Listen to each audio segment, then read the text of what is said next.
నమస్కారం. టీఆర్టీఎస్ GT mathematics కంటెంట్కు పునఃస్వాగతం. ఈ శీర్షికలో మనం వివిధ రకాలైనటువంటి 2D 3 డైమెన్షనల్ యొక్క పటాలని, వాటి యొక్క ధర్మాలని అంటే వాటి యొక్క వైశాల్యము, ఘనపరిమాణము, ఈ అంశాలను గురించి చర్చించుకోబోతున్నాం. ముందుగా మనం దీర్ఘగణము, ఇప్పుడు మనకు 2D 3D అనేటువంటి రెండు పదాలు వస్తాయి. మీరు ముందుగా గుర్తించవలసింది ఏ పటాలు 2 డైమెన్షనల్గా వస్తాయి, ఏ పటాలు 3Dగా వస్తాయి అనేటువంటి తెలుసుకోవాలి. అంటే ఒక తలముపై ప్రాతినిధ్యపరచగలిగేటటువంటి పటాలని మనం ద్విమితీయ పటాలు అంటారు. ఒక అంతరాళంలో ప్రాతినిధ్యపరచగలిగేటటువంటి పటాలని త్రిమితీయ పటాలు అంటారు. Which can be represent on a plane is called 2 dimensional figure. Which can be represented on space is called a 3 dimensional figure అంటారు. వాస్తవానికి మనకు మార్కెట్లో దొరుకుతున్నటువంటి పుస్తకాల్లో కానీ లేదా మన పాఠ్య పుస్తకంలో కానీ మనం 2 డైమెన్షనల్ 3 డైమెన్షనల్ అనగానే ఒక నిర్వచనం ఏమి ఇచ్చామంటే, పొడవు వెడల్పులు కలిగినటువంటి పటాలని ద్విమితీయ పటాలని, పొడవు వెడల్పు ఎత్తులు కలిగినటువంటి త్రిమితీయ పటాలని ఇవ్వబడింది. కానీ ఇది చాలా నేరో సెన్స్, ఖచ్చితంగా కరెక్ట్ కాదు అని చెప్పచ్చు. ఎందుచేతనంటే మనం చతురస్రం తీసుకున్నాం, దానికి ఒక కొలత మాత్రమే చాలు. వృత్తం తీసుకున్నాం, దానికి ఒక కొలత మాత్రమే చాలు. చతురస్రానికి ఒక భుజము పొడవు ఉంటే చాలు, అలాగే వృత్తానికి దాని వ్యాసార్థం ఉంటే చాలు. కానీ ఇక్కడ పొడవు వెడల్పుల యొక్క ప్రసక్తే లేదు, అంతేనా? ఓకే, త్రిభుజం తీసుకున్నారు, దానికి భుజము అంటే భూమి ఎత్తు 2 కొలతలు కావాలి దాని వైశాల్యానికి, ఒప్పుకుంటాం.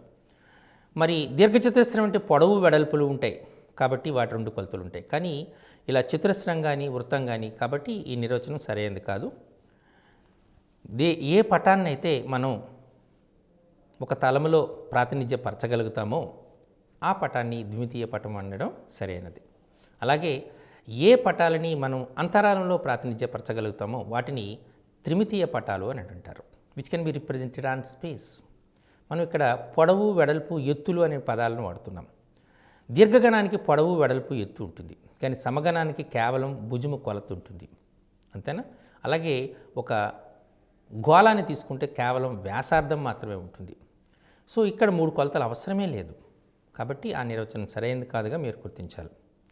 మరి ముందు శీర్షికలో ఈ దీర్ఘ ఘనాన్ని, ఘనం గురించి నేర్చుకున్నారు. బ్రీఫ్గా దాని యొక్క సూత్రాలని ఒకసారి చర్చించి తర్వాత మిగతా త్రిమితీయ పట్టజాలాన్ని యొక్క సూత్రాలను కూడా చర్చించి దానిపైన ఉన్న సమస్యల్ని మనం పరిశీలిద్దాం.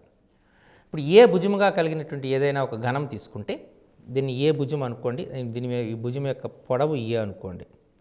ఈ భుజం యొక్క పొడవు ఏ అనుకుంటే ఏ భుజము కొలతగా కలిగినటువంటి ఒక ఘనము యొక్క ఉపరితల వైశాల్యం 4a² అవుతుంది, అంతేనా? దానికి 4 ఉపరితలాలు ఉంటాయి కాబట్టి ఒక్కొక్క ఉపరితలము చతురస్రాకృతిలో ఉంటుంది కాబట్టి ఒక్కొక్క ఉపరితలం యొక్క వైశాల్యం a² అవుతుంది కాబట్టి 4 ఉపరితలాలు ఉంటాయి.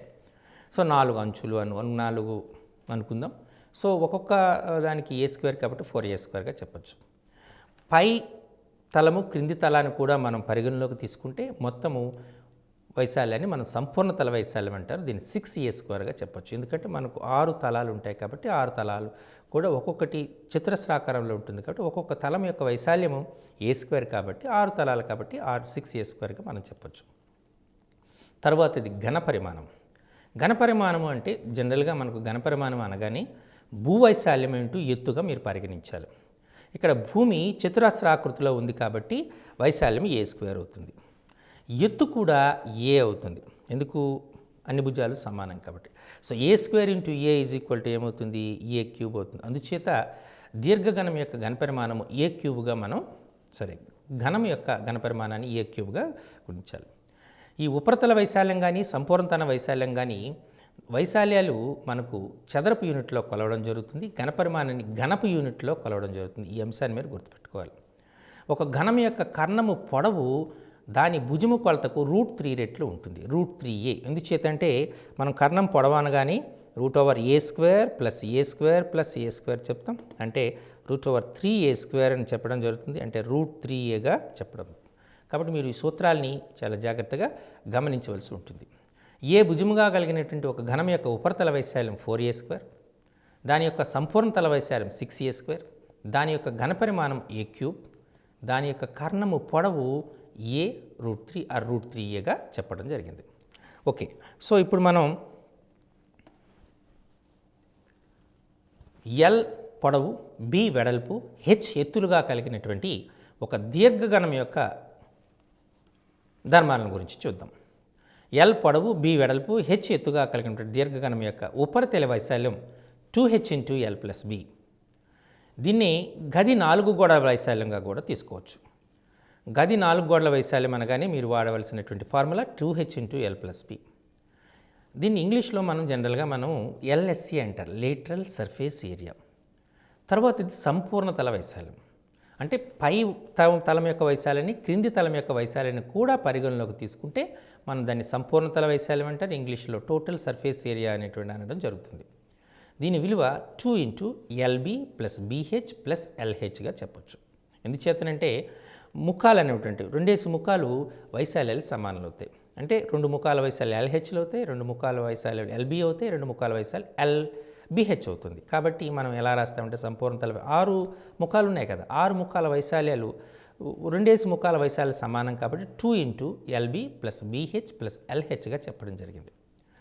ఘన పరిమాణం ఇంతకుముందు చెప్పినట్టే ఇక్కడ దీన్ని భూవైశాల్యం తీసుకున్నారు. భూవైశాల్యం ఎంత?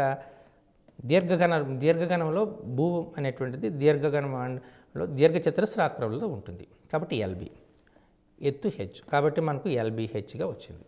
భూవైశాల్యం ఇంటూ ఎత్తు కాబట్టి ఘన పరిమాణం, సో ఘన పరిమాణం = LBH అవుతుంది గమనించాలి. వైశాల్యాన్ని చదరపు యూనిట్లలోను, ఘన పరిమాణాన్ని ఘనపు యూనిట్లను తెలుపుతారు. ఈ విషయాన్ని మరోసారి గమనించాలి. కర్ణం యొక్క పొడవు √L² + B² + H² అవుతుంది. √L² + B² + H²గా మనం చెప్పడం జరుగుతుంది. క్లియర్? సో మనం వీటిపైన ప్రశ్నలు కూడా ఇస్తూ ఉంటాడు. దీనిపైన అడిగే ప్రశ్నలన్నింటినీ ముందు శీర్షికలో చర్చించాను. సో ఇలా మనము ఘనము, దీర్ఘగణం అనేటువంటి అంశాలని నేర్చుకున్నారు. కాబట్టి మరో త్రిమితీయ పటాన్ని గురించి మనం నేర్చుకుందాం. సో మరో త్రిమితీయ పటం ఏంటంటే మరో త్రిమితీయ పటం తీసుకున్నాం. సో మనకు మరో త్రిమితీయ పటం ఏంటి? వృత్తాకార స్తూపం. వృత్తాకార స్తూపం. ఇక్కడ మనం ఒక స్తూపం తీసుకున్నారు. ఇది స్తూపం. స్తూపం అనగానంటే వృత్తాకారాకృతిలో ఉన్నటువంటి it's a pie of circles. ఒక 5 రూపాయల కాయిన్లు తీసుకోండి, లేదా ఒక 1 రూపీ కాయిన్ తీసుకోండి, 2 రూపాయల నాణ్యాన్ని తీసుకోండి, ఒకదానిపై ఒకటి పేర్చుకుంటూ వెళ్ళండి, మనకు ఒక స్తూపం ఏర్పడుతుందా? అలా కాకుండా ఒక దీర్ఘచతురస్రాకారం షీట్ తీసుకోండి. ఆ దీర్ఘచతురస్రాకారం షీట్ని మనం ఫోల్డ్ చేసామనుకోండి, మనకు ఏం ఏర్పడుతుంది? స్తూపం ఏర్పడుతుంది. ఇక్కడ క్రమవృత్తాకార స్తూపం అనే పదజాలాన్ని వాడాను. క్రమవృత్తాకార స్తూపము అంటే దీని అర్థం ఏంటి అంటే మనం it's a pie of circles అని చెప్పాం కదా, అన్నీ వృత్తాకారంగా ఉంటాయి. క్రమ వృత్తాకారము అంటే క్రింద నుంచి పై వరకు ఒకే రకమైనటువంటి వ్యాసార్థం కలిగి ఉంటుంది అన్నమాట. ఒకే వ్యాసార్థాన్ని కలిగి ఉంటుంది కాబట్టి మనం క్రమ వృత్తాకారం ఎందుకన్నాము అంటే దాని భూమి వృత్తాకారంలో ఉంటుంది కాబట్టి క్రమ అంటే దాని వ్యాసార్థము క్రింది తలం నుంచి పై తలం వరకు ఒకే రకంగా ఉంటుంది, క్రమంగా ఉంటుంది, ఒకే క్రమంలో ఉంటుంది. అలాగే భూమి అనేటువంటిది వృత్తాకారంగా ఉంటుంది కాబట్టి ఈ స్తూపాన్ని క్రమ వృత్తాకార స్తూపము అంటారు. సో క్రమ వృత్తాకార స్తూపం యొక్క భూవ్యాసార్థం R అనుకోండి. ఈ భూవ్యాసార్థం పైన క్రింద సమానంగా ఉంటుంది కాబట్టి పైన R అని సూచించిన క్రింద కూడా R అనే మీరు గమనించాలి. భూవ్యాసార్థం R అనుకోండి, H ఎత్తు అనుకుంటే అప్పుడు భూవైశాల్యం πr² అవుతుంది. మీ అందరికీ తెలుసు భూమి ఏ ఆకృతిలో ఉంది? వృత్తాకారంలో ఉంది. వృత్తాకారం యొక్క వైశాల్యం ఎంత? πr². సో భూవైశాల్యానికి సూత్రము πr²గా గమనించాలి. నెక్స్ట్ వక్రతల వైశాల్యం. ఇక్కడ వక్రతల వైశాల్యము మీరు తీసుకుంటే వక్రతల వైశాల్యము 2πr × h అవుతుంది. మీకు దీన్ని ఎలా వచ్చింది కూడా ప్రత్యేకంగా ప్రజెంట్ కాంపిటేటివ్ ఎగ్జామినేషన్ అవసరం లేదు, కానీ మీరు ఒక దీర్ఘచతురస్రాకారం షీట్ తీసుకున్నారు. ఈ దీర్ఘచతురస్రాకారం షీట్ తీసుకుంటే దీని వైశాల్యం ఏమవుతుంది చెప్పండి? LB. L పొడవు, B వెడల్పు ఉంటాయి. దీన్ని మీరు ఫోల్డ్ చేశారు. ఫోల్డ్ చేస్తే మనకు పై ఆకృతిలో వస్తుంది. ఈ L అనేటువంటిది దేనిగా మారుతుంది? ఆ వృత్తము యొక్క భూ పరిధికి సమానం అవుతుంది. అంటే దీని విలువ 2πr అవుతుంది. ఈ ఎత్తు అనేటువంటి మనకి వెడల్పు అనేటువంటిది ఈ క్రమ స్తూపం యొక్క లేదా క్రమ స్తూపం యొక్క క్రమ వృత్తాకార స్తూపం యొక్క ఎత్తుకి సమానం అవుతుంది. మామూలుగా మనం రెక్టాంగులర్ షీట్గా తీసుకున్నాం, దీర్ఘచతురస్రాకారం యొక్క కాగితంగా తీసుకున్నాం అనుకోండి, పొడవు ఎల్ వెడల్పు బి అనుకుంటే వైశాల్యం ఎల్బి అవుతుంది, అంతేనా? మరి దీన్ని ఒక స్తూపంగా మలచామనుకోండి, ఆ పొడవు వృత్తం యొక్క పరిధికి సమానం అవుతుంది, వెడల్పు వృత్తం యొక్క మనం తీసుకున్న ఈ స్తూపం యొక్క ఎత్తుకు సమానం అవుతుంది. అంటే అక్కడ ఎల్ అనేటువంటి 2πr అవుతుంది, అలానే వెడల్పు బి అనేది హెచ్కి సమానం అవుతుంది. వైశాల్యం అంతా ఎల్బి కాబట్టి 2πr ఇంటూ హెచ్, అర్థమైందా? అందుచేత వక్రతల వైశాల్యము ఏమవుతుంది? 2πr ఇంటూ హెచ్, 2πrhగా చెప్పడం జరిగింది. మరి సంపూర్ణతల వైశాల్యం, ఇక్కడ సంపూర్ణతల వైశాల్యం అనగానే ఏంటి? సంపూర్ణతల వైశాల్యం అంటే పై వైశాల్యం, పై తలము క్రింది తలం యొక్క వైశాల్యాన్ని కూడా పరిగణలో తీసుకోవాలి. అంటే వక్రతల వైశాల్యం మాత్రమే కాకుండా పై తలం యొక్క వైశాల్యం, క్రింది తలం యొక్క వైశాల్యాన్ని పరిగణలో తీసుకోవాలి. పై తలము క్రింది తలము వృత్తాకారంలో ఉంటాయి, అంటే మనకు 2πrh ప్లస్ 2πr అవుతుంది, πr², అంతేనా? πr² కదా వైశాల్యం, కాబట్టి 2πrh ప్లస్ πr² అవుతుంది. కాబట్టి 2πr అని కామన్ తీసారనుకోండి, అప్పుడు 2πr into H plus are అవుతుంది. ఇది సంపూర్ణతల వైశాల్యానికి సూత్రం. మరి ఘనపరిమాణం, ఇప్పుడు ఘనపరిమాణం అనగానే మీకు చెప్పాను, ఘనపరిమాణం అంటే ఏంటి? భూవైశాల్యం ఇంటూ ఎత్తు. ఇక్కడ భూవైశాల్యం అంటే భూమి ఏ ఆకృతిలో ఉంది? వృత్తాకృతిలో ఉంది.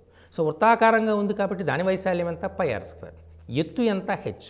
కాబట్టి ఘనపరిమాణం πr²h అవుతుంది. ఘనపరిమాణం πr²hగా మనం పరిగణన తీసుకోవాలి. సో ఈ విధంగా క్రమ వృత్తాకార స్తూపంకి సంబంధించినటువంటి ధర్మాలు ఉన్నాయి. ఆర్ వ్యాసార్థం కలిగినటువంటి, ఆర్ భూ వ్యాసార్థం కలిగినటువంటి, హెచ్ ఎత్తు కలిగినటువంటి క్రమ వృత్తాకార స్తూపం యొక్క భూవైశాల్యాన్ని సూత్రము πr².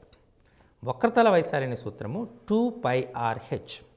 సంపూర్ణతల వైశాల్య సూత్రము 2πr into R plus H, ఆ 2πr into H plus are సమానంగా ఉంటాయి. ఘన పరిమాణం సూత్రము πr² ఇంటూ హెచ్. ఈ విధంగా మనం ఈ సూత్రాలన్నింటినీ మీరు జ్ఞప్తిలో ఉంచుకోవాలి. అప్పుడే మీరు వీటిపై ఆధారపడినటువంటి సమస్యలను సులభంగా చేయగలుగుతారు. ఇంతకుముందు సమస్యలను కూడా చూశారు కదా, ప్రతి సమస్య కూడా కఠినతరంగా ఏమీ ఉండదు. మీ సూత్రం తెలిస్తే సూత్రంలో ఈ విలువలను, దత్తాంశంలోని విలువలను ప్రతిక్షేపించి సులభంగా సమాధానాన్ని రాబట్టవచ్చు. ఓకే,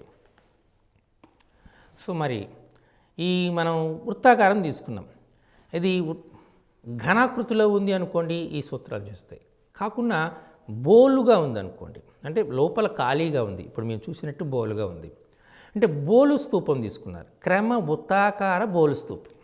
ఎప్పుడైతే ఇప్పుడు మనకు ఐరన్ షీట్, కాగితానికైతే ఓకే, కానీ ఐరన్ షీట్ తీసుకున్నారనుకోండి, థిక్ ఐరన్ షీట్ తీసుకునేటప్పటికీ దానికి కొంత మందం ఉంటుంది, లోపలకు స్తూపం ఉన్నట్టు ఉంటుంది, బయట ఒక స్తూపం ఉన్నట్టు ఉంటుంది, అంతేనా? కాబట్టి మనం అంతర్వ్యాసార్థం, ఈ అంతర్వ్యాసార్థం ఆర్ అనుకోండి, బాహ్య వ్యాసార్థం క్యాపిటల్ ఆర్ అనుకునేటప్పుడు మనకు భూవైశాల్యము, ఇక్కడ భూమి ఎలా కనిపిస్తుంది చెప్పండి? భూమి అనేటువంటిది ఒక కంకణం ఆకృతిలో కనబడుతుంది, అంతేనా? కంకణం యొక్క వైశాల్యం ఏంటి? π ఇంటూ br² మైనస్ r². కాబట్టి భూవైశాల్యం ఏమవుతుంది? π ఇంటూ br² మైనస్ r²గా చెప్పచ్చు. ఎందుకు? బాహ్యవృత్తం యొక్క వైశాల్యం πr², π క్యాపిటల్ R². అంతర్వృత్తం యొక్క వ్యాసార్థము π r². ఈ రెండింటి యొక్క తేడే కదా నా కంకణం యొక్క వైశాల్యానికి సమానం. కాబట్టి π ఇంటూ br² మైనస్ r²గా చెప్పచ్చు. మరి ఇప్పుడు వక్రతల వైశాల్యం గురించి చూద్దాం. ఇక్కడ మనం వక్రతల వైశాల్యం అనేటప్పటికీ బయట ఒక ఉంటుంది, బయట బాహ్య పొర ఉంటుంది కదా, బాహ్య పొర యొక్క వైశాల్యం, వక్రతల వైశాల్యం 2πrh అవుతుంది, క్యాపిటల్ ఆర్. లోపల కూడా మనకు ఉంటుంది కాబట్టి లోపల 2πrh అవుతుంది, స్మాల్ ఆర్. అంటే 2πhని కామన్ తీస్తే capital R plus small R అవుతుంది. సో ఇది వక్రతల బోలు స్తూపం యొక్క వక్రతల వైశాల్యానికి సూత్రం. మరి దాని ఘనపరిమాణాన్ని చూద్దాం. ఘనపరిమాణం చూస్తే πh into br² minus r². అంటే మనం బాహ్యకర్త ఉంది కదా, బాహ్యతలం యొక్క ఘనపరిమాణాన్ని, అంతరంగా ఉన్నటువంటి స్తూపం యొక్క ఘనపరిమాణాన్ని తీసేసామనుకోండి, రెండింటి యొక్క భేదమే మనకు బోలు స్తూపం యొక్క ఘనపరిమాణం అవుతుంది. అంటే πh into br² minus r² అవుతుంది. మరి సంపూర్ణతల వైశాల్యం అంటే ఏంటి? మరి వక్రతల వైశాల్యానికి పై భూవైశాల్యము, క్రింద భూవైశాల్యాన్ని, అంటే క్రింద వైశాల్యం, పై తల వైశాల్యం, క్రింద తల వైశాల్యాన్ని కలపాలి. సో వక్రతల వైశాల్యానికి మన సూత్రం ఏమొచ్చింది? 2πh into capital R plus small are.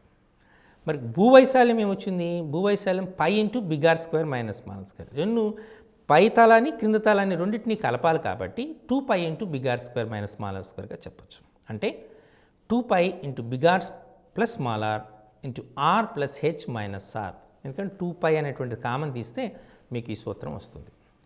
So కాబట్టి ఈ బోలు స్తూపం యొక్క సంపూర్ణతల వైశాల్యానికి, వక్రతల వైశాల్యానికి, ఘనపరిమాణానికి, అలాగే భూ వైశాల్యానికి సూత్రాలు మిగతా సూత్రాల కంటే కొద్దిగా కఠినంగా ఉంటాయి. కాబట్టి మీరు చాలాసార్లు వీటిని ప్రాక్టీస్ చేస్తే మంచిది. అలాగే మ్యాథమెటిక్స్ బ్యాక్గ్రౌండ్ ఉండేవాళ్ళు సులభంగా వాళ్ళకి ఈ ఘనపరిమాణం అంటే ఏంటి అని మీకు తెలిసిపోతుంది. ఘనపరిమాణంగానే మీకు తెలిసిపోతుంది ఏంటి, బాహ్య తలం యొక్క ఘనపరిమాణాన్ని అంతఃతల ఘనపరిమాణాన్ని తీసేసాం అనుకోండి, మనకు వస్తుంది πr² h. స్తూపం యొక్క ఘనపరిమాణం πr² h సూత్రం. బాహ్యం క్యాపిటల్ R ఉంటుంది కాబట్టి π క్యాపిటల్ R h. అంతర్గా స్మాల్ r ఉంటుంది కాబట్టి π స్మాల్ r² h. ఈ రెండు డిఫరెన్స్ అంటే πh కామన్ తీస్తే capital R² minus small r². ఇలా మన సూత్రాన్ని సులభంగా చేసేవచ్చు. కానీ మీరు చాలా ఈ సూత్రాన్ని చేసి అనే ప్రయత్నం చేసే కన్నా నాన్ మ్యాథమెటిక్స్ బ్యాక్గ్రౌండ్ ఉన్నట్టు వాళ్ళు సింపుల్గా ఈ సూత్రాన్ని బై హార్ట్ చేసి ఆ సూత్రంలోనే విలువను ప్రతిక్షేపించి సమాధానాన్ని కొనుక్కోవచ్చు. కాబట్టి వీటిపైన ఆ ప్రయత్నం చేయండి. సో మరి మరొక త్రిమితీయ వస్తువుని చూద్దాం. శంకువు. ఇక్కడ శంకువు అని తీసుకున్నాం, క్రమశంకువు. దీన్ని కోన్ అంటాం. ఇది కోన్ అనేది చాలా ఫెమిలియర్. కోన్ ఐస్ క్రీమ్ అంటారు, చూస్తారు కదా మీరు. ఈ శంకు ఆకృతిలో ఉన్నటువంటి కొన్ని టాయ్స్, ఆట వస్తువులు కూడా ఈ శంకు ఆకృతిలోనే ఉంటాయి. టెంట్లు కూడా శంకు ఆకృతిలోనే ఉంటాయి. సో ఇలా ఈ శంకు ఆకృతిలో ఉన్నటువంటి ఒక త్రిమితీయ వస్తువుని తీసుకుంటే దాని వ్యాసార్థం, భూ వ్యాసార్థం R అనుకోండి. భూ వ్యాసార్థం Rగా తీసుకొని దాని యొక్క ఎత్తు H తీసుకొని ఏటవాలు ఎత్తుని Lగా అనుకున్నారనుకోండి. ఈ మూడిటి మధ్య ఒక సంబంధం ఉంది. మీకు తెలుసు, ఇది ఒక లంబకోణ త్రిభుజాన్ని మనం ఏర్పరుస్తుంది. ఇది లంబకోణ త్రిభుజం ఎప్పుడు ఏర్పరుస్తుందో, లంబకోణ త్రిభుజంలో మనకు పైథాగరస్ సిద్ధాంతం అనేటువంటిది అప్లికబుల్ అవుతుంది. పైథాగరస్ సిద్ధాంతం ఏంటి? కర్ణము మీది వర్గము మిగిలిన రెండు భుజాల మీద వర్గాల మొత్తానికి సమానం. అంటే L² = R² + H² అవుతుంది, లేదా L √R² + H² అవుతుంది. ఇది ఏటవాలు ఎత్తుకు సూత్రం. అంటే ఒక శంకువు యొక్క భూ వ్యాసార్థం, దాని ఎత్తు ఇచ్చేటప్పుడు దాని ఏటవాలు ఎత్తును కనుక్కోవాలనుకుంటే L √R² + H² అవుతుందని మీరు గమనించాలి. నెక్స్ట్ వక్రతల వైశాల్యం. సో వక్రతల వైశాల్యం ఇప్పుడు శంకు మనం తీసుకున్నారు, ఏం లేదండి, మీరు ఒక వృత్తాకార వస్తువుని తీసుకొని దానిలో ఒక సెక్టర్ని కట్ చేశారనుకోండి. ఒక సెక్టర్, ఇప్పుడు వృత్తాకార వస్తువు ఉంది, దీనిలో ఒక సెక్టర్ కట్ చేశారు, దాన్ని ఫోల్డ్ చేశారనుకోండి, మనకు శంకు అనేటువంటిది ఏర్పడుతూ ఉంటుంది. సో ఈ వక్రతల వైశాల్యం ఏమవుతుందంటే πRL. వక్రతల వైశాల్యం πRL. ఇక్కడ R అనేటువంటిది భూ వ్యాసార్థం, L అనేటువంటిది ఏటవాలు ఎత్తుగా చెప్పచ్చు. మరి సంపూర్ణతల వైశాల్యం. సంపూర్ణతల వైశాల్యం అంటే ఏంటి? వక్రతల వైశాల్యము ప్లస్ భూ వైశాల్యం. సో వక్రతల వైశాల్యం ఎంత వచ్చింది మనకు? πRL. ఇక్కడ భూ వైశాల్యం ఏంటి? భూమి ఏ ఆకృతిలో ఉంది? వృత్తాకృతిలో ఉంది. సో వృత్తాకారంగా ఉంది కాబట్టి దాని వైశాల్యం ఎంత? πr². కాబట్టి πRL + πr². So πRL + πr² ఏమవుతుంది మనకు? πr × L + Rగా రాయొచ్చు. ఇది సంపూర్ణతల వైశాల్యానికి సూత్రం. మరి ఈ శంకు యొక్క ఘనపరిమాణం చూద్దాం. ఈ శంకు యొక్క ఘనపరిమాణము 1/3 πr² h అవుతుంది. 1/3 πr² h. భూవైశాల్యం అంటే మీకు తెలుసు, భూవైశాల్యం πr², ఎత్తు h. కానీ ఇదేమవుతుంది? ఆ మొత్తం లబ్ధంలో 1/3 వంతు ఉంటుంది. అందుచేత ఈ సంబంధాన్ని మరొక రకంగా మనం చెప్పచ్చు. ఒక క్రమస్తూపంలో అంతర్లిఖించబడినటువంటి గరిష్ట శంకు యొక్క ఘనపరిమాణం ఆ స్తూపం యొక్క ఘనపరిమాణంలో 1/3 వంతు ఉంటుంది. ఇది వెరీ ఇంపార్టెంట్ స్టేట్మెంట్. ఏదైనా ఒక క్రమస్తూపం తీసుకున్నారనుకోండి, దాని భూవ్యాసార్థంతో సమానమైనటువంటి భూవ్యాసార్థం కలిగినటువంటి ఒక శంకుని మనం అంతర్లిఖించాం, ఇన్సర్ట్ చేసాం దాంట్లోకి. అలా ఇన్సర్ట్ చేయగలిగినటువంటి శంకు యొక్క గరిష్ట ఘనపరిమాణం ఈ స్తూపం యొక్క ఘనపరిమాణంలో 1/3 వంతు ఉంటుంది. మనం ఉదాహరణకి ఏదో ఇచ్చాడు, ఫర్ ఎగ్జాంపుల్ ఒక క్రమస్తూపం యొక్క ఘనపరిమాణము 80 యొక్క ఘనపు యూనిట్లు. దానిలో అంతర్లిఖించబడినటువంటి గరిష్ట శంకు యొక్క ఘనపరిమాణం ఎంత అని అడిగాడు అనుకోండి, అప్పుడు ఏమవుతుంది 81/3 అనేసి 27 ఘనపు యూనిట్లుగా మనం చెప్పొచ్చు. ఈ ఈ ఇటువంటి ప్రశ్నలు వస్తాయి కాబట్టి మీరు వాటిపైన కాస్త శ్రద్ధ పెట్టండి. ఓకే, సో మనం మరోసారి ఈ స్తూపం మనం శంకు గురించి చూస్తే ఆర్ భూవ్యాసార్థము, హెచ్ ఎత్తు, ఎల్ ఏటవాలు ఎత్తు కలిగినటువంటి ఒక స్తూపం యొక్క ఏటవాలు ఎత్తుకి సూత్రం √r² + h². వక్రతల వైశాల్యానికి సూత్రము πrl. సంపూర్ణతల వైశాల్యానికి సూత్రము πr × l + rగా మనం గమనించాలి. అలాగే ఘనపరిమాణం తీసుకుంటే 1/3 πr² hగా అవుతుంది. అలాగే మనం ఒక క్రమస్తూపంలో అంతర్లిఖించబడినటువంటి ఒక శంకు యొక్క గరిష్ట ఘనపరిమాణము ఆ క్రమస్తూపం యొక్క ఘనపరిమాణంలో 1/3వ వంతుగా ఉంటుంది అనేటువంటిది గమనించాలి. ఓకే, మరి ఈ స్తూపం తర్వాత స్తూపము శంకు అనేటువంటి నేర్చుకున్నాం. సో మనం తర్వాత వచ్చినటువంటి త్రిమితీయ వస్తువు గోళము అనేటువంటి చెప్పచ్చు. సో ఆర్ వ్యాసార్థంగా కలిగినటువంటి గోళం తీసుకున్నాం. ఆర్ వ్యాసార్థంగా కలిగినటువంటి గోళంలో గోళం యొక్క ఉపరితల వైశాల్యము 4πr² అవుతుంది. ఈ గోళం తీసుకుంటే గోళం యొక్క ఉపరితల వైశాల్యము 4πr²గా మీరు గమనించాలి. ఇందులో ఆర్ అనేటువంటిది గోళం యొక్క వ్యాసార్థంగా గమనించాలి. మరి ఘనపరిమాణము 4/3 πr³ అవుతుంది. సో ఘనపరిమాణం అనేటువంటి 4/3 πr³ అవుతుంది. కాబట్టి ఈ రెండు సూత్రాలు మీకు ఈ గోళానికి సంబంధించి అడుగుతున్నాడు. ఆర్ వ్యాసార్థం కలిగినటువంటి ఒక గోళం యొక్క ఉపరితల వైశాల్యాన్ని సూత్రము 4πr², అలాగే ఘనపరిమాణాన్ని సూత్రము 4/3 πr³ మీరు గమనించాలి. ఓకే, మరి ఈ గోళంలో సగం తీసుకున్నాం, దీన్ని అర్ధగోళము అంటారు, హెమిస్పియర్. ఇప్పుడు ఆర్ వ్యాసార్థంగా కలిగిన అర్ధగోళం తీసుకుంటే దాని ఉపరితల వైశాల్యం, గోళం యొక్క ఉపరితల వైశాల్యం ఎంత 4πr². కాబట్టి అర్ధగోళం యొక్క ఉపరితల వైశాల్యం ఎంత అవుతుంది, అందులో సగం ఉంటుంది, అంటే 4πr²/2 అంటే 2πr² ఉంటుంది. అలాగే సంపూర్ణతల వైశాల్యం, ఇక్కడ సంపూర్ణతల వైశాల్యం అంటే మనం అక్కడ చూడండి గోళంలో కేవలం ఉపరితల వైశాల్యం అన్నాం, దానికి సంపూర్ణతల వైశాల్యము అని ఏమీ అనలే. దీనికి కారణం ఏంటంటే మనం గోళాన్ని మధ్యఛేదం చేసాం, సగంగా చేసాం, కాబట్టి దాన్ని అర్ధగోళం అన్నాం. ఇప్పుడు అర్ధగోళం తీసుకుంటే ఇక్కడ వక్రతల వైశాల్యం 2 ఉంటాయి. సో ఈ రకంగా ఇది వక్రతల వైశాల్యం, ఇది ఒక వక్రతల వైశాల్యం. అంటే సంపూర్ణతల వైశాల్యం పైతల వైశాల్యాన్ని కూడా మనం కలపాలి. ఆ పైతలం ఏ ఆకృతిలో ఉంటుంది, వృత్తాకృతిలో ఉంటుంది, కాబట్టి దాని వైశాల్యం πr² అవుతుంది. దీని యొక్క ఉపరితల వైశాల్యం ఎంత అవుతుంది, 2πr² అవుతుంది. కాబట్టి మొత్తం సంపూర్ణతల వైశాల్యం ఏమవుతుంది అంటే వక్రతల వైశాల్యం 2πr² ప్లస్ ఉపరితల వైశాల్యం అంటే పైతల వైశాల్యం πr², అంటే 2πr² + πr² అంటే 3πr² అవుతుంది. ఈ విషయం గమనించాలి మీరు. ఘనపరిమాణం = 2/3 πr³ అవుతుంది. ఎందుకు సగం కదా, మొత్తమే ఘనపరిమాణం, గోళం యొక్క ఘనపరిమాణం 4/3 πr³ అవుతుంది. కాబట్టి అర్ధగోళం యొక్క ఘనపరిమాణము 2/3 πr³ అవుతుంది. సో ఆర్ వ్యాసార్థంగా కలిగినటువంటి అర్ధగోళం యొక్క ఉపరితల వైశాల్యం, ఆర్ వ్యాసార్థంగా కలిగిన అర్ధగోళం యొక్క ఉపరితల వైశాల్యం 2πr² అవుతుంది. సంపూర్ణతల వైశాల్యం 2πr² + πr² అవుతుంది. కాబట్టి మనం 3πr²గా చెప్పడం జరుగుతుంది. అలాగే ఘనపరిమాణం విలువ ఏమవుతుందంటే v = 2/3 πr³ అవుతుంది. సో మీకు గోళం యొక్క ఉపరితల వైశాల్యము, సంపూర్ణతల వైశాల్యము, అదే ఘనపరిమాణము తెలిస్తే అర్ధగోళం యొక్క ఉపరితల వైశాల్యము, ఘనపరిమాణము కనుక్కోవచ్చు. అయితే ఇందులో మనకు సంపూర్ణతల వైశాల్యం అనే పదం యాడ్ అవుతుంది. దీనికి దాని యొక్క ఉపరితల వైశాల్యాన్ని అలాగే పైతలం యొక్క వైశాల్యాన్ని రెండింటిని కలిపి 3πr²గా మీరు తీసుకోవాల్సి ఉంటుంది. ఓకే, తర్వాత మరి ఈ అర్ధగోళము బోలు అర్ధగోళంగా కూడా ఉండొచ్చు. అప్పుడు బోలు అర్ధగోళంగా ఉంది అంటే దానికి అంతర్వ్యాసార్థం ఉంటుంది, బాహ్య వ్యాసార్థం ఉంటుంది. అంతర్వ్యాసార్థాన్ని R అనుకుందాం, బాహ్య వ్యాసార్థాన్ని R అనుకుందాం. అలా అనుకుంటే మనకు ఏమవుతుంది, అర్ధగోళం యొక్క బాహ్య ఉపరితల వైశాల్యం, మనం జనరల్గా అర్ధగోళం యొక్క ఉపరితల వైశాల్యంగానే తీసుకోవచ్చు, అంతేనా.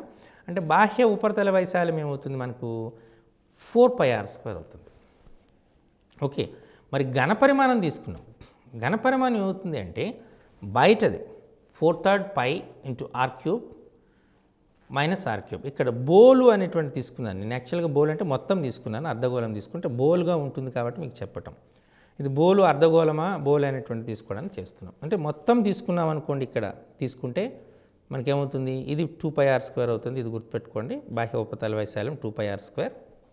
అలాగే మనం వైశాల్యం తీసుకుంటే 4/3 π × R³. మరి ఈ అర్ధగోళం తీసుకుని ఇక్కడ బోలు అనటం లేదు, అర్ధగోళం యొక్క బాహ్య ఉపరితల వైశాల్యం తీసుకున్నాం. ఇక్కడ బోలు కాబట్టి మనకేమవుతుంది 4/3 pi into capital R cube minus small R క్యూబ్గా అవుతుంది. సో ఇవి మీరు అంశాలని గుర్తుపెట్టుకోవాలి. సో వీటిపైన ఆధారపడినటువంటి సమస్యలను మనం పరిశీలిద్దాం. ఓకే, సో ముందుగా ఈ సమస్యల్లో వచ్చినటువంటి దాన్ని చూస్తే ఒక మొదటి ప్రశ్న వాడు ఏమిచ్చాడంటే, ఒక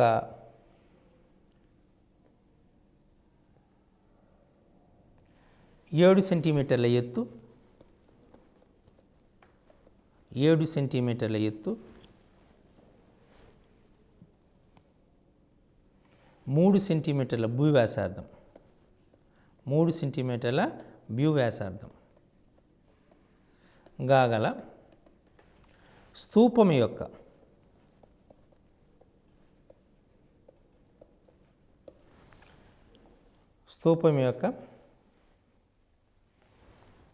CSA కర్వ్డ్ సర్ఫేస్ ఏరియా వక్రతల వైశాల్యము, TSA టోటల్ సర్ఫేస్ ఏరియా సంపూర్ణ తల వైశాల్యము, వాల్యూమ్ ఘనపరిమాణాన్ని కనుక్కోండి అన్నాడు. సో 7 సెంటీమీటర్ల ఎత్తు 3 సెంటీమీటర్ల భూ వ్యాసార్థంగా కలిగినటువంటిది అడిగాడు. సో మనకి ఇక్కడ ఇచ్చినట్టు విలువలు ఏంటి? R is equal to 3 centimetres, H is equal to 7 centimetres. ముందుగా మనం వక్రతల వైశాల్యము curved surface area CSA, curved surface ఏరియాకి సూత్రం ఏంటి? 2πRh అంతేనా? 2πRh 2π 22/7 R 3 H 7. ఈ 7 గెట్ క్యాన్సిల్ అంటే 44 3s 132 సెంటీమీటర్స్ చేయొచ్చు. అలాగే నెక్స్ట్ టోటల్ సర్ఫేస్ ఏరియా అంటే అప్పుడు మనం ఏమిస్తారు? 2πRh ప్లస్ πr² 2πr² కదా. మీకు అప్పుడు ఏం 2πr కామన్ తీసుకోమని చెప్పాను, H ప్లస్ R. చూసారా? ఒకవేళ సూత్రం మీరు గుర్తుకు రాకపోయినా ఇలా రాసుకోవచ్చు, లేదా direct 2πr into H plus Rగా రాయచ్చు. 2π 22/7 R 3 H plus R 7 plus 3 అంతేనా? అంటే 2πr into R plus H. So మనకి వచ్చినటువంటి ఇదేంటి? 22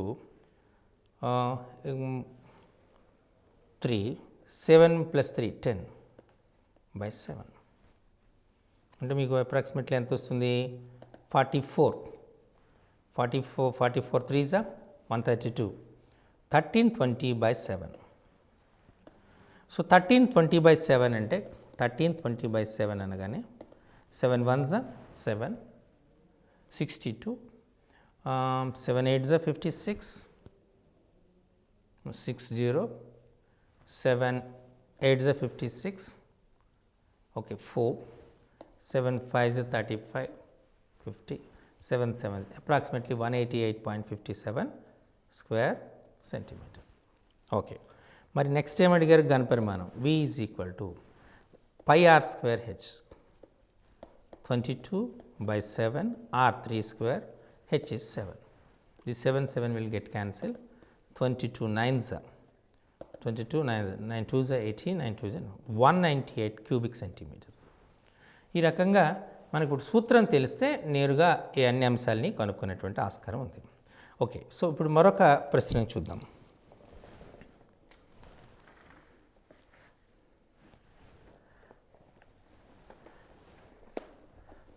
మనకు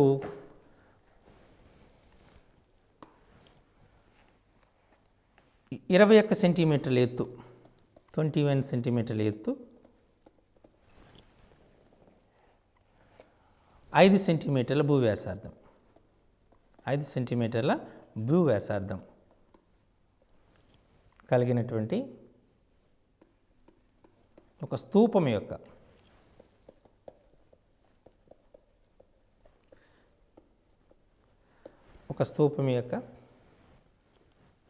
వక్రతల వ్యాసార్థం ఎంత? వక్రతల వైశాల్యం కనుక్కోండి. వక్రతల వైశాల్యం ఎంత? ఇది ప్రశ్న. సో 21 సెంటీమీటర్ల ఎత్తు, 5 సెంటీమీటర్ల భూవ్యాసార్థం కలిగినటువంటి స్తూపం యొక్క వక్రతల వైశాల్యం ఎంత? ఇప్పుడు వక్రతల వైశాల్యానికి సూత్రం ఏంటి? మనం తీసుకున్నాం స్తూపం అన్నాడు కాబట్టి స్తూపం తీసుకుంటే స్తూపం యొక్క వక్రతల వైశాల్యం సూత్రం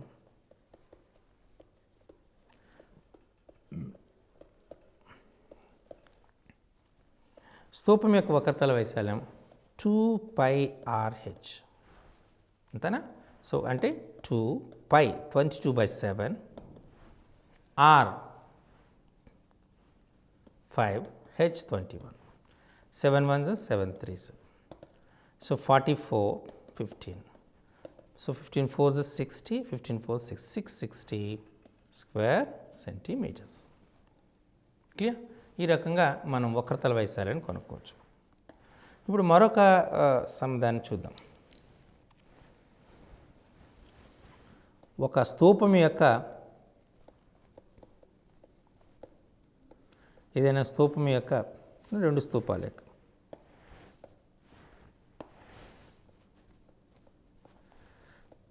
స్తూపాల యొక్క భూ వ్యాసార్థాల నిష్పత్తి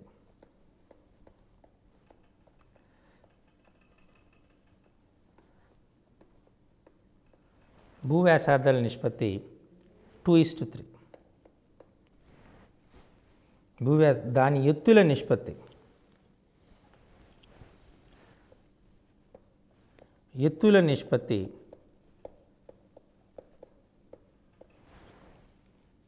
5:4. అయితే వాటి వక్రతలముల వైశాల్యాల నిష్పత్తి ఎంత?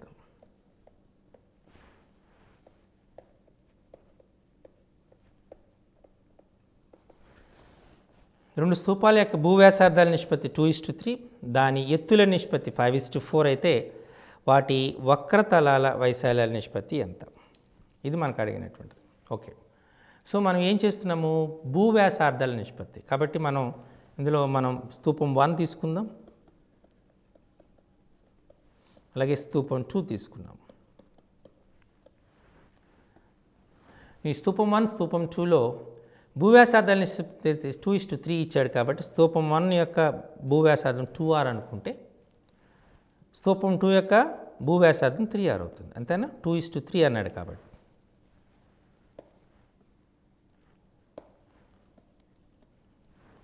అలాగే ఎత్తుల నిష్పత్తి 5:4 అన్నాడు కాబట్టి స్తూపం 1 యొక్క ఎత్తు 5H అయితే స్తూపం 2 యొక్క ఎత్తు 4H అవుతుంది.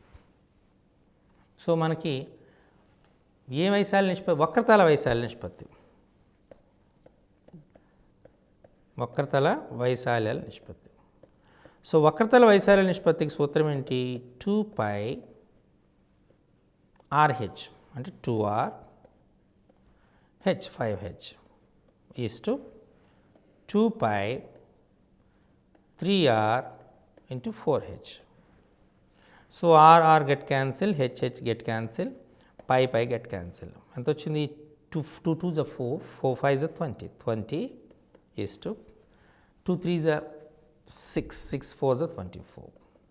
20 is to 24, R 4 5s are 4 6.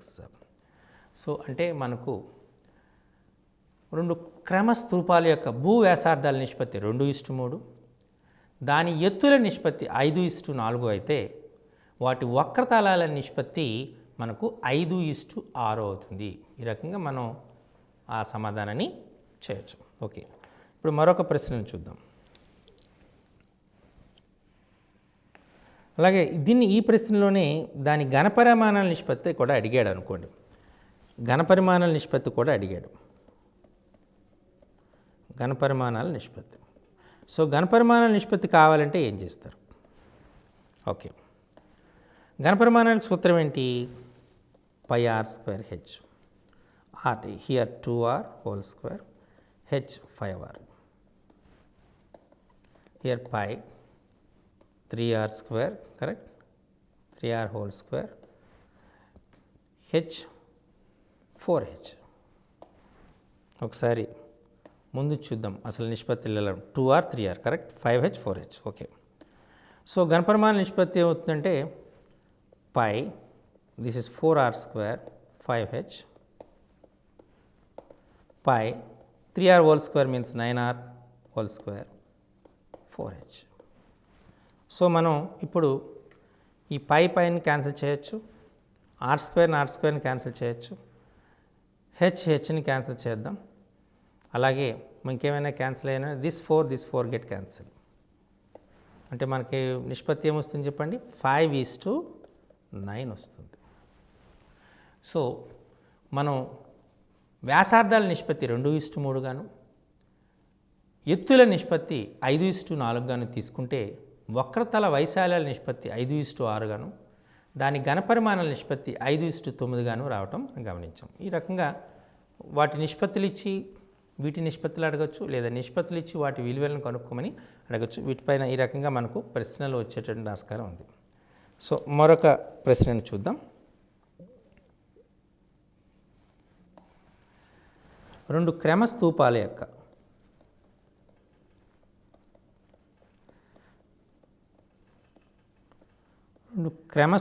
యొక్క భూవ్యాసార్థాలు సమానం. భూవ్యాసార్థాలు సమానం.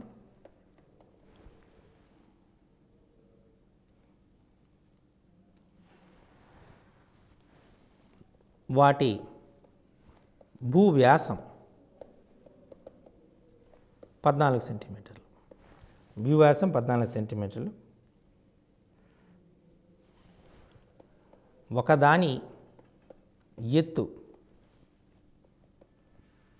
10 సెంటీమీటర్లు, రెండవ దాని ఎత్తు 20 సెంటీమీటర్లు. అయితే వాటి ఘనపరిమాణాల నిష్పత్తి ఎంత? ఘనపరిమాణాల నిష్పత్తి ఎంత? ఇది ప్రశ్న. ఏదైనా రెండు క్రమస్తూపాలు ఇచ్చాడు, ఆ రెండు క్రమస్తూపాల యొక్క భూవ్యాసార్థాలు సమానం అన్నాడు. వాటి భూవ్యాసం 14 సెంటీమీటర్లుగా ఇవ్వడం జరిగింది. దాని ఎత్తు ఒకదాని ఎత్తు 10 సెంటీమీటర్లు, రెండో దాని ఎత్తు 20 సెంటీమీటర్లు. వాటి ఘనపరిమాణాల నిష్పత్తి అడిగాడు. మీరు క్యాన్ 1 తీసుకున్నాం, ఈ స్తూపం తీసుకున్నాం, స్తూపం 1,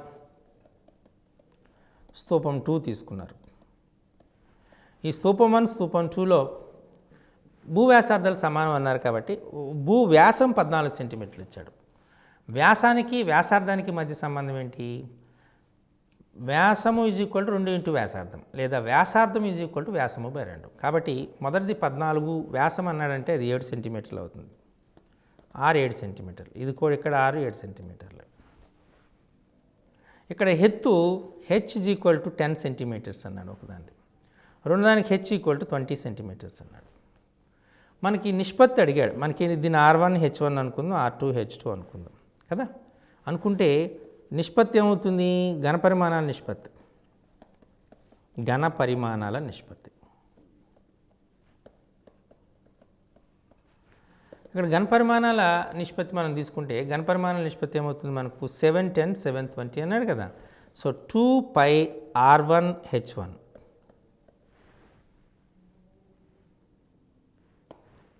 ఘనపరిమాణానికి πR²H, πR1² H1 is to πR2² H2. So π అంటే 22/7, R1² 7², H1 10 is to, or leave it as a pi only, or 22/7, R2² 7² into 20. Okay,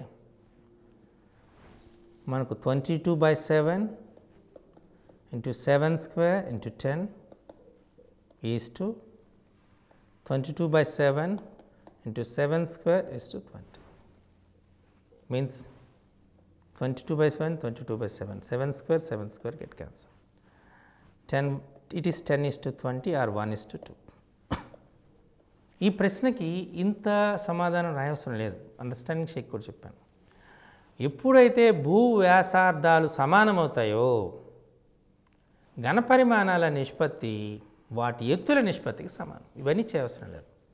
అక్కడ ఘనపరిమాణాల నిష్పత్తి అడిగాడు. ఎత్తులు ఏమన్నాయి? 10, 20 ఉన్నాయి. 10 సెంటీమీటర్, 20 సెంటీమీటర్. కాబట్టి ఘనపరిమాణాల నిష్పత్తి ఎత్తుల నిష్పత్తికి సమానం అవుతుంది. సింపుల్గా 10:20, 1:2 అని వేసేవచ్చు. సో ఇలా మీరు కాస్త ప్రెజెన్స్ ఆఫ్ మైండ్ని ఉపయోగించి ఇచ్చిన ప్రశ్నని చాలా సులభంగా చేయడానికి ప్రయత్నం చేయండి.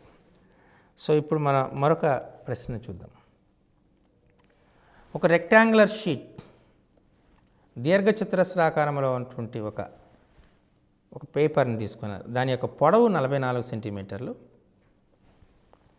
వెడల్పు 18 సెంటీమీటర్లు ఉంది. దీన్ని రోల్ చేశారు. రోల్ చేసి మనకు ఒక సిలిండర్ని తయారు చేశారు, స్తూపాన్ని తయారు చేశారు. అయితే దాని ఘనపరిమాణమే ఎంత? ఇది అడిగిన ప్రశ్న. ఈ కైండ్ ఆఫ్ ప్రశ్న మీకు వస్తుంది, చాలా జాగ్రత్తగా ఫాలో. ఒక దీర్ఘచతురస్రాకారంలో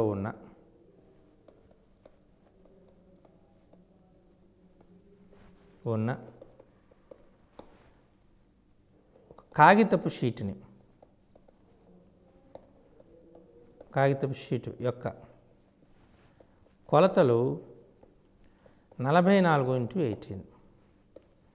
దానిని ఒక స్తూపంగా మలచిన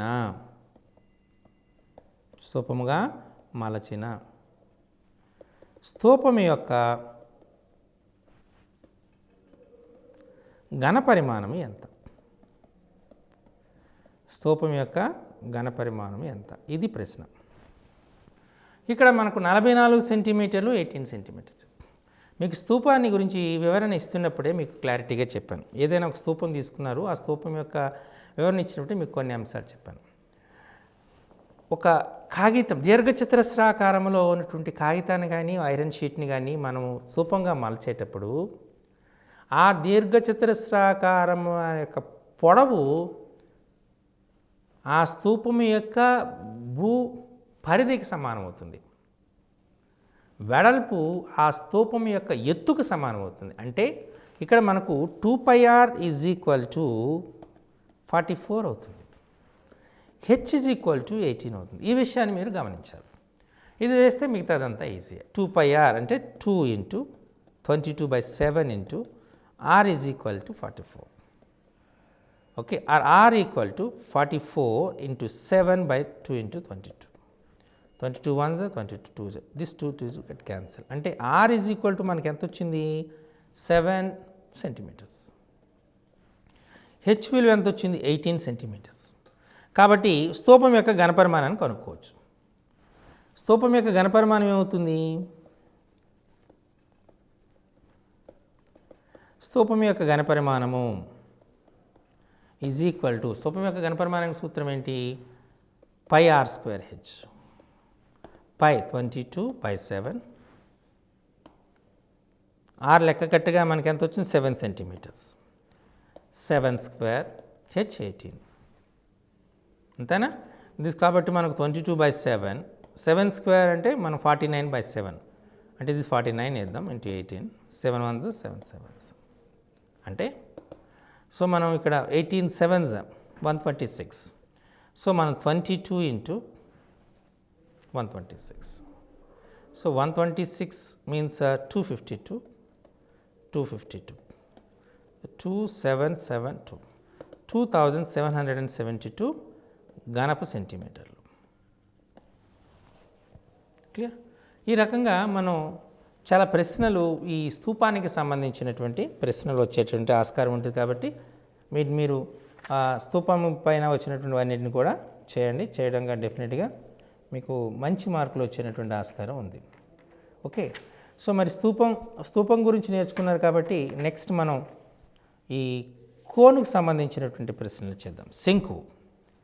ఓకే, సో శంకుకు సంబంధించినటువంటి ప్రశ్నలు చేసే ముందు ఒకసారి మనం శంకుకు సంబంధించినటువంటి విషయాలన్నింటినీ పునశ్చరణ చేసి చూద్దాం. తద్వారా మీరు సూత్రాలను ఈజీగా చేయడానికి, అంటే లెక్కలు చేయడానికి ఈజీగా ఉంటుంది. ఏదైనా ఒక స్తూపం తీసుకున్నారనుకోండి, అంటే మనం శంకు తీసుకున్నారు. ఈ శంకుకి మనం చెప్పేటప్పుడు శంకులో మనకు సంబంధించినవి ఏముంటాయి? ఇప్పుడు శంకు వస్తున్నాం. ఒక క్రమశంకు యొక్క భూవ్యాసార్థము r, ఎత్తు h, ఏటవాలు ఎత్తు l అయితే దాని యొక్క ఏటవాలు ఎత్తుకి సూత్రం l √r² + h² అవుతుంది. వక్రతల వైశాల్యం πrl అవుతుంది. సంపూర్ణతల వైశాల్యం πrl + πr² లేదా πr × l+r. అలాగే ఘనపరిమాణం 1/3 πr²h అవుతుంది. ఈ విషయాలన్నింటినీ మీరు గమనించి ఉంటారు కదా.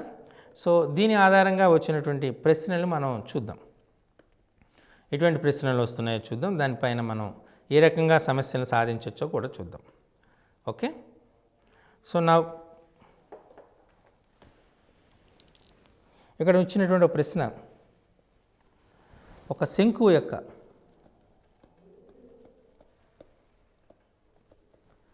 భూవ్యాసార్థం, శంకు యొక్క భూవ్యాసార్థం 21 సెంటీమీటర్లు, దాని ఎత్తు 28 సెంటీమీటర్లు అయితే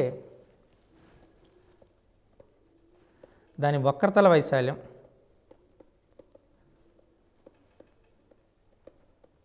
మరియు ఘనపరిమాణం కనుక్కోండి.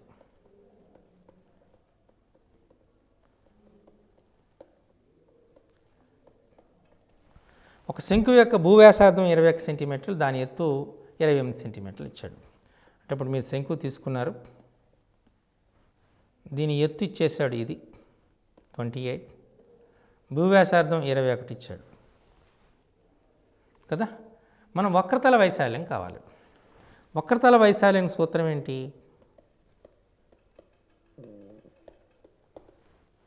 πrl. అంటే ఇది r = మనకి ఎంత ఇచ్చాడు? 21. h ఎంత ఇచ్చాడు? 28. మనం l కావాలి. l √r² + h² అనేది మీకు తెలుసు. r² 21² + 28².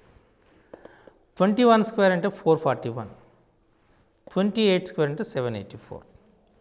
మనం 441ని 784తో యాడ్ చేద్దాం.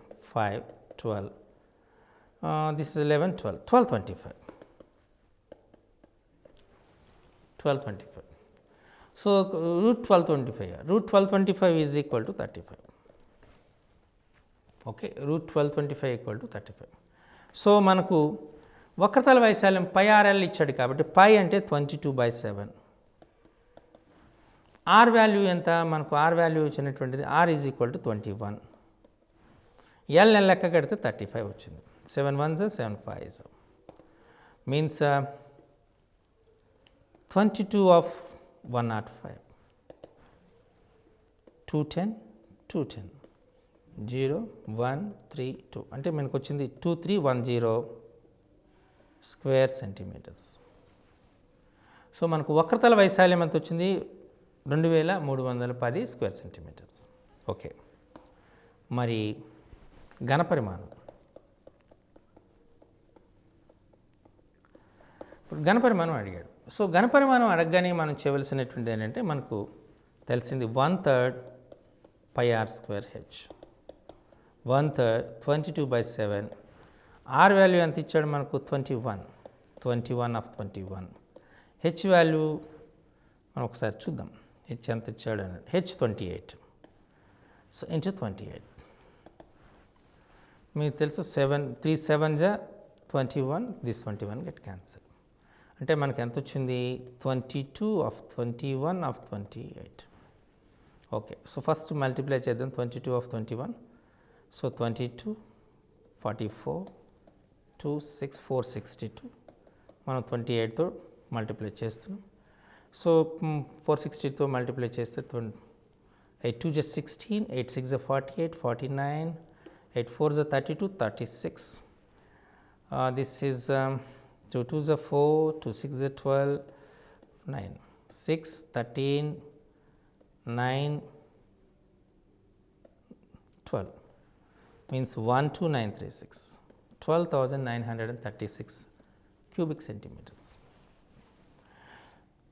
కాస్త మీరు ముందు చూస్తే ఇక్కడ మనకు R = 21, H = 28 ఇచ్చాడు కదా, మీరు ఇందులో 35 అనేటువంటిది వచ్చింది. దానికి మీకు కాస్త ఈ వేదిక్ మ్యాథమెటిక్స్లో వాడినటువంటి చిన్న కాన్సెప్ట్ని చెప్దాం అనుకుంటున్నాను. ద స్క్వేర్ ఆఫ్ ఎ నెంబర్ని సులభంగా మనం కట్టవచ్చు. వర్గాలు వర్గమూలాల్లో ఈ సూత్రం వస్తుంది. మీరు ఇప్పుడు 15 స్క్వేర్ కట్టాలి. 15 స్క్వేర్ కట్టాలి కదా. 15 స్క్వేర్ అంటే 5 స్క్వేర్ 25 వేయండి. 1 తర్వాత నెక్స్ట్ నెంబర్ అని చెప్పండి 2. 1 2 2, దట్స్ ఇట్. అంటే ఆన్సర్ 225. అలాగే 25 స్క్వేర్ కావాలి. మీకు 25 స్క్వేర్ వాల్యూ కావాలి. ఇదేం సూత్రం అనమాట. 5 square 25, 2 3s 6, so 625. 35 square value కావాలి. 35 స్క్వేర్ 5 స్క్వేర్ అంటే 25, 3 next number 3 4s, so 3 4s 12, 1225. ఇందాక నేను చూశాను కదా. 1225 స్క్వేర్ రూట్ అంటే 35 అని చెప్పేస్తున్నాం. 45 స్క్వేర్ కావాలి. 5 square 25, 4 next number 5, 4 5s 20, that's it. చూసారు, ఈ రకంగా మనం స్క్వేర్ ఆఫ్ ఎ నెంబర్ని సులభంగా చేయొచ్చు. అలానే దాని యొక్క స్క్వేర్ రూట్ను కూడా ఈజీ చేయాలి. ఇప్పుడు 1225 ఇచ్చాడు, సో దీని యొక్క 25కి square root 5, 12 3 4s, so minimum number తీసుకోవాలి 30, సో స్క్వేర్ రూట్ ఎంత అవుతుంది 35. ఈ రకంగా మనం చేయొచ్చు.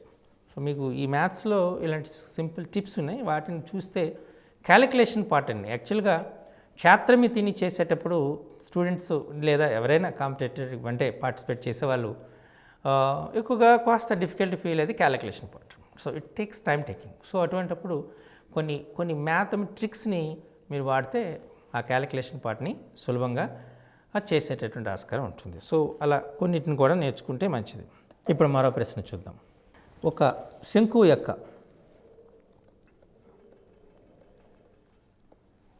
ఏదైనా శంకువు తీసుకున్నారు, ఆ శంకువు యొక్క వ్యాసార్థం ఎత్తుల నిష్పత్తి, వ్యాసార్థం ఎత్తుల నిష్పత్తి 3:4. వ్యాసార్థం ఎత్తుల నిష్పత్తి 3:4. దాని ఘనపరిమాణం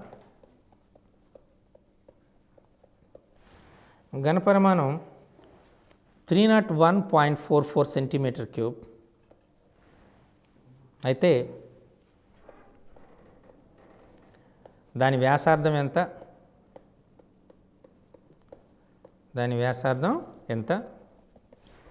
అలాగే స్లాంట్ హైట్ ఎంత?